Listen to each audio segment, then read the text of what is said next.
मात्र 5 साल की उम्र से वो पैसे कमाता था। उसके दिल में जो आग लगी थी उसका जुनून बताता था, जिसे कई सिंगर्स और डांसर्स अपना भगवान मानते थे, जिसे सामने खड़ा देखकर लोग पागल हो जाते थे। और आज इस दुनिया से चले जाने के कई साल बाद भी वो करोड़ों लोगों के दिलों में जिंदा है, जिसका world's highest paid dead celebrity में पहले नंबर पर नाम आता है। मरने के बाद भी उसकी पिछले साल की कमाई 355 करोड़ रुपए है, जिसके नाम 39 गिनीज वर्ल्ड रिकॉर्ड्स हैं, 13 Grammy awards, Grammy life time achievements awards, 26 American music awards और 18 वर्ल्ड म्यूजिक अवार्ड्स हैं। दोस्तों, कौन था वो जुनूनी इंसान जिसके मरने की खबर को अगले 10 मिनट के अंदर ही 8 लाख बार सर्च किया गया? चलो शुरू से शुरू करते हैं। उसका जन्म 29 अगस्त 1958 को अमेरिका के गैरी नाम के शहर में हुआ। पिता का नाम जोसेफ वॉल्टर था, जो एक स्टील कंपनी में काम करते थे और एक फोल्कन बैंड में गिटार बजाते थे। माँ का नाम कैथरीन था। ये 8 बहन भाई थे, जिनमें ये सबसे छोटा था। 1964 में मात्र 5 साल की उम्र में ये अपने 4 भाइयों के साथ बैंड में शामिल हो गया। दोस्तों, 5 साल की उम्र, जिस उम्र में बच्चे स्कूल जाते हैं, खेलते कूदते हैं, उस उम्र में ये अपने भाइयों के साथ क्लब्स में परफॉर्म करने लगा था। 2 साल तक इन्होंने कई क्लब्स में परफॉर्म किया। फिर 1968 में इन्होंने मोटोन रिकॉर्ड्स के साथ कॉन्ट्रैक्ट साइन किया और वो गैरी शहर छोड़कर लॉस एंजलिस शिफ्ट हो गए। 1 साल बाद 1969 में मोटोन रिकॉर्ड्स ने उनका फर्स्ट एल्बम डायना रोस प्रेजेंट्स रिलीज किया, जिसे पब्लिक से अच्छा प्यार मिला। उस वक्त वो इंसान सिर्फ 11 साल का था।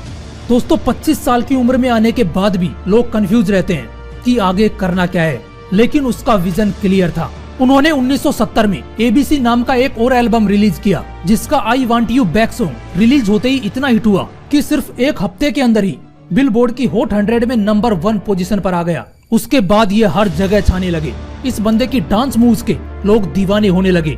1971 में ये अपने फैमिली के साथ कैलिफोर्निया शिफ्ट हो गए। उसके बाद 1972 से 1975 के बीच इस बंदे ने मोटोन रिकॉर्ड्स के साथ 4 सोलो एल्बम और निकाले, जिनमें गोट टू बी देयर और बैन काफी हिट हुए। ये बंदा एक एक करके सक्सेस की सीढ़ी चढ़ रहा था। फिर से कड़ी मेहनत के बाद 1979 में इसने एपिक रिकॉर्ड्स के साथ एक नया solo album of the wall release किया, जिसकी 7 मिलियन से भी ज्यादा कॉपीज बिक गई और वो फिर से सक्सेस की अगली सीढ़ी चढ़ने की तैयारी में लग गया। 2 साल तक मेहनत करने के बाद 1982 में एक न्यू एल्बम थ्रिलर रिलीज किया, जो इतना हिट हुआ कि उसकी 70 मिलियन से भी ज्यादा कॉपीज बिक गई। दोस्तों, ये बात है 1982 की। उस वक्त 70 मिलियन कॉपीज का बिकना आप समझ सकते हो कितना बड़ा रिकॉर्ड रहा होगा। ये एल्बम उस वक्त का सबसे बेस्ट एल्बम बन चुका था, जिसने अकेले 7 ग्रैमी और 8 अमेरिकन म्यूजिक अवार्ड्स इस बंदे के नाम कर दिए। दोस्तों, अब तक तो आप लोग पहचान गए होंगे, उस इंसान का नाम है माइकल जोसेफ जैक्सन, जिसे हम king of pop Michael Jackson भी कहते हैं। मार्च 2009 में MJ ने अनाउंस किया था कि वो कम से कम 10 बार लंदन के O2 एरिना में कॉन्सर्ट करेंगे और ये उनका आखिरी कॉन्सर्ट होगा। लेकिन उससे पहले ही 25 जून 2009 को उनकी दिल का दौरा पड़ने से मौत हो गई। दोस्तों, मरना तो सभी को है एक दिन, लेकिन उससे पहले कुछ ऐसा करने की कोशिश करो कि लोग मरने के बाद भी प्यार करें। महफिल भी रोए, हर दिल भी रोए, डुबा कर तेरी कश्ती को साहिल भी रोए। इतना प्यार बिखेर दे दुनिया में कि तेरा कत्ल करने के बाद कातिल भी रोए। जय हिंद, वंदे मातरम।